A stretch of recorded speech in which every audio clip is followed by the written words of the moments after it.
Hey guys, what's up? I welcome you all again to my channel called Elemental Astrology, and today we talk about Mars. Alright, so you must have seen the thumbnail by now. Today we're going to talk about the planet called Mars, and the video's heading is Mars the Warrior, which is exactly what it is. So today we're going to talk about the Mars, which is third in the planetary, sequence, and so first we talked about sun, which is fire. Then we talked about water, the moon, and now we're back on fire again. So Mars, as most of you who knows the basic of astrology, must be aware that Mars is fiery planet that rules two signs in the astrological signs, which is Aries and Scorpio. मेष राशि and वृश्चिक राशि के ruler होते हैं मंगल देव. There are two sides of planets which I understand it as. So there is one side called the brighter side, there is one side called the darker side. There's no good or bad about anything because just like lighter side, darkness is also our ally. you know, just like the Batman movie. But anyway, yeah. So the lighter side will have planets. उस पाले में आपको planets मिलेंगे Sun, Moon, Mars, and Jupiter. And on the darker side, you'll find the planets which are Saturn, Venus, Mercury, Rahu, and Ketu. So हमारे जो मंगल देव हैं वो हमारे लाइटर साइड के पाले में हैं. He is the friend of sun, moon and Jupiter. Enemy कोई है नहीं, वैसे तो मैं वैसे एनिमी में बिलीव रखता नहीं, but the only thing is see planets को आप अगर एलिमेंट्स की तरह देखोगे, सो यू विल अंडरस्टैंड कि प्लैनेट्स की जो एनर्जी होती है that gels together. It's like chemical reaction. Some chemical होते हैं, there are some chemicals who mixes very well together, and there are certain chemicals who does not mix at all. So यहाँ पर आप उसी logic को apply करोगे, so will find out that Mars जो है it goes very well with sun, moon, Jupiter, and certain planets like Mercury, Saturn, unke sath he's not that comfortable. Now, as I mentioned earlier, Mars has two sides to it. Two signs rulership, which is Aries and Scorpio, which again explains that it has two sides to it. One nature is very fixed, the other nature is movable. Fixed nature को आप represent कर सकते हो through the will power. Mars ने जो decide किया it will remain fixed. Whatever your goals are in your life, अगर Mars की विल पावर उस चीज़ पे है, it will remain fixed. Changeable जो है एरीज का sign, that is Aries, which जो ट्रांसलेट करता है दैट मंगल की जो एनर्जी होती है दैट चेंजेस ओवर टाइम. जब आप यंग होते हो, you have aggression, you have energy, a lot of energy, which is also by the way represented by Mars. And when you reach a certain age, the energy starts to cool down, and by the time you reach 40s 50s, तो वो energy काफ़ी calm down हो जाती है. It's not that it's not there, ऐसा नहीं है कि वो नहीं होती, उसकी बिल्कुल ही खत्म हो जाती है, बट या थोड़ा काम डाउन हो जाती है एनर्जी. मार्स का अगर देखा जाए तो मंगल की जो मूल त्रिकोण राशि होती है वो एरीज होती है. मतलब मूल त्रिकोण डिग्री उसकी खुद की राशि में वो है एरीज. एंड मंगल की जो पक्का घर, मंगल का अपना घर है, वो है स्कॉर्पियो. कई एस्ट्रोलॉजर्स का ये भी मानना है कि Scorpio is ruled by Mars and Ketu, but Ketu and Rahu का कोई अस्तित्व नहीं होता. केतु और राहु सर्कमस्टेंशियल एनर्जीज हैं, उनको प्लैनेट्स का भी दर्जा प्लैनेट नहीं कहते हैं. तो मैं नहीं मानता कि स्कॉर्पियो का रूलर केतु है, बट हाँ, केतु का कुछ इन्फ्लुएंस तो स्कॉर्पियो पे है, ये मैं कह सकता हूँ. It does very well in Scorpio, but yes, let's not deviate. Mars has a rulership of Scorpio, जो उसका अपना घर होता है, एंड अपना पक्का घर एरीज है, एंड मूल त्रिकोण साइन भी एरीज में आता है. It gets exalted in the sign of Capricorn, which is ruled by Saturn. Mars का सैटर्न के साथ बहुत ही स्ट्रेंज रिलेशनशिप है. मार्स और सैटर्न का इस टाइप का रिलेशनशिप है. ये दो मतलब ये मेरा ओपिनियन है, obviously don't take it otherwise, but मैं इनको भाई समझता हूँ, दो भाई जिनका एक दूसरे के बिना गुजारा नहीं है. एंड हम इसके बारे में कवर करेंगे, how exactly these two the equation of these two planets. It's very interesting to know by the way. Mangal के बिना शनि का गुजारा नहीं होता, शनि के बिना मंगल का गुजारा नहीं होता। बट हाँ, so on some other day will discuss about that, but overall Mangal जो है, मंगल देव हमारे हैं, वो मकर राशि में जाके कैप्रिकॉन में they get exalted. And degree wise मुझे एग्जैक्ट डिग्री तो पता नहीं, I don't remember the degree exactly, you can check it out on Google, but yes it gets exalted in its own nakshatra. जो इनके जो नक्षत्र हैं उसके अपने नक्षत्र में एक्सॉल्टेड होते हैं, जो उनका है धनिष्ठा, धनिष्ठा नक्षत्र है। कॉन्सेप्ट जो है मंगल का, जो लॉजिक है इसके एक्सॉल्टेशन के पीछे, is that Mangal is a planet of full energy, उसमें बहुत सारी एनर्जी है टू एक्सर्ट। नाउ आप आपके अंदर एग्जाम्पल के तौर पे, if you have a lot of energy, you need to exert that energy, otherwise it's going to eat you up. And Mangal की energy actually eats you up. It's not a fire that you can control, it's a uncontrollable fire. It's a fire which destroys you or makes you a winner. Okay, there is no in between, there is no dark area, there's no gray area, there's dark and lightness. So either it will make you a winner or it will destroy you if you do not channelize it. So that's the kind of energy Mars carries. And yes, so Mars की जो energy होती है वो उसको contain Capricorn कर पाता है। Reason being, Capricorn is a very tough sign. Capricorn की जो कैप्रिकॉन का जो सन साइन है, it's a very tough combination, it's a tough placement to have for planets. We will discuss it more when we go to that particular video of Capricorn, planets in Capricorn. But yes, so that is the reason it complements Mars. Mars has the energy to deal with Capricorn, to deal with that throne that we call Capricorn. क्योंकि Capricorn हमारा, अगर आप काल पुरुष की कुंडली देखोगे, if you count it from Aries, वो 10th हाउस बनता है, and that is above our head, like top of our head, that is called 10th house, that is called 4th house, and like down there is 4th house, up there it's 10th house. Mars gets directional strength also in 10th house. Mars is a planet of war, it's a planet of devotion, it's a planet of muscles as well. Mars की दो sides होती हैं, positive and negative. Positive Mars तब होता है जब सूर्य mercury साथ बैठे होते हैं। सन से मंगल का लेना देना है बहुत कुछ, क्योंकि मंगल की खुद की जो राशि होती है एरीज, वहाँ पे सन एक्सॉल्टेड होता है। सो सन और मार्स एक बहुत ही क्लोज रिलेशनशिप को फॉलो करते हैं। एंड सन मरकरी अगर साथ हो तो मंगल पॉजिटिव हो जाता है। सन एंड सैटर्न अगर साथ बैठ जाए तो मंगल नेगेटिव हो जाता है। सो ये भी एक स्ट्रेंज रिलेशनशिप है मंगल की, शनि के साथ एंड सूर्य के साथ। It represents beginning of things, it represents कर्ता। कर्ता का कारक माना जाता है मंगल को, मीनिंग आप जो भी एक्शन करते हो वो मंगल से ही रिप्रेजेंट होते हैं। कोई सा भी एक्शन, आप हाथ उठाते हो, हाथ नीचे करते हो, it is all represented by Mars. So Mars आपके एक्शन का कारक हो जाता है, which makes it a very important planet, I mean needless to say. It's a planet of aggression as well. Aggressive behaviour जो लोगों में होता है वो मंगल से रिप्रेजेंट किया जाता है। रिबेलियस नेचर होता है मंगल का। It's a fire, it's a fire that is uncontrollable, it can kill, it can destroy, it can make you a winner, it can make you a it can make you a, like it can burn you as well.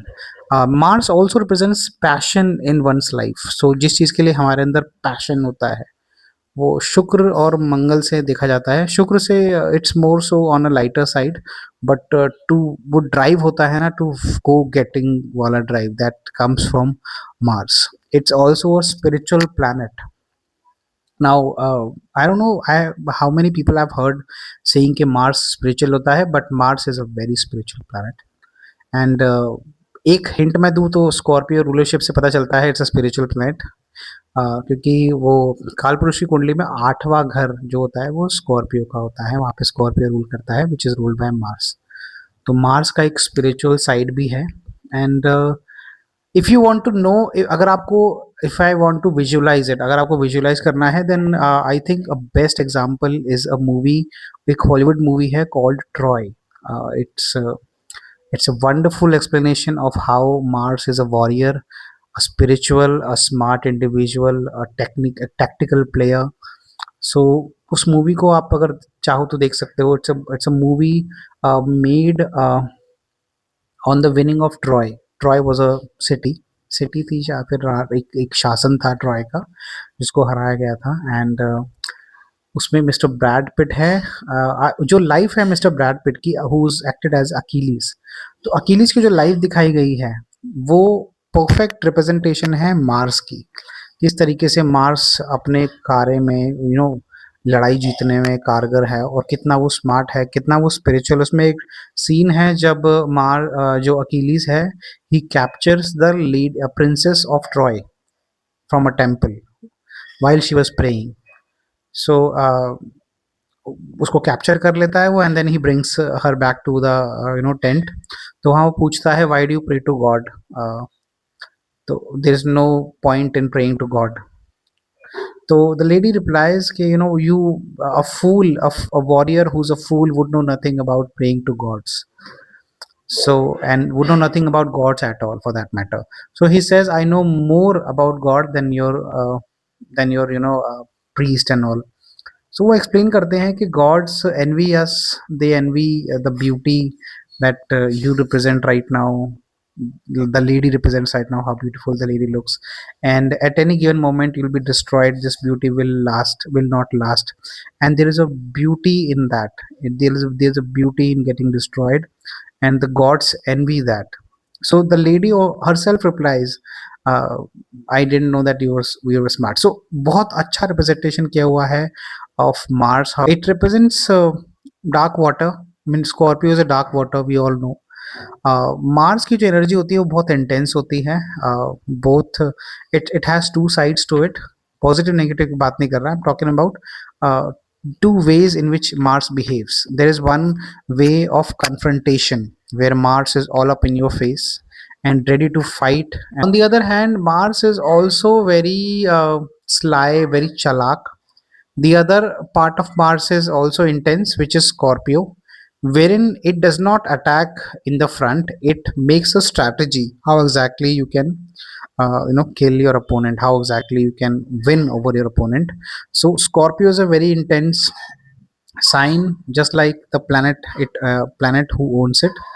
And through that particular sign you can say that Mars has a very deep and dark side to it.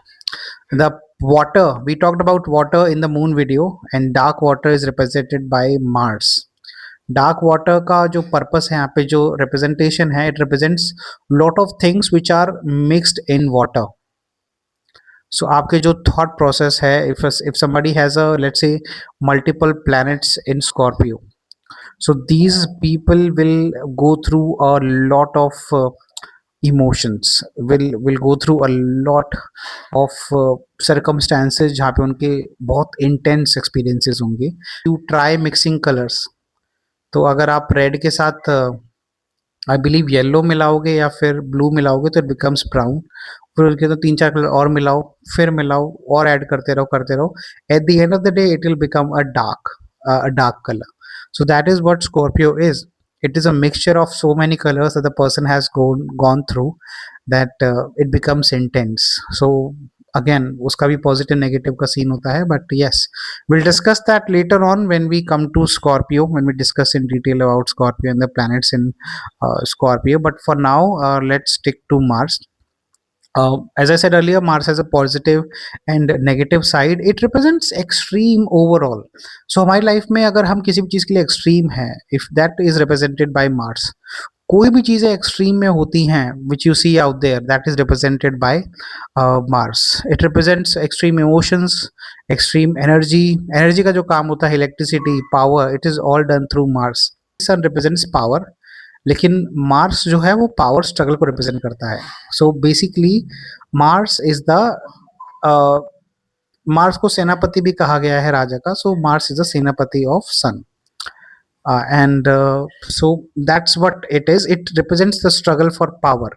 जब एक राजा किसी दूसरे राज्य पे युद्ध करता है तो मंगल कूद पड़ता है लड़ाई में, to win the war, to struggle for power.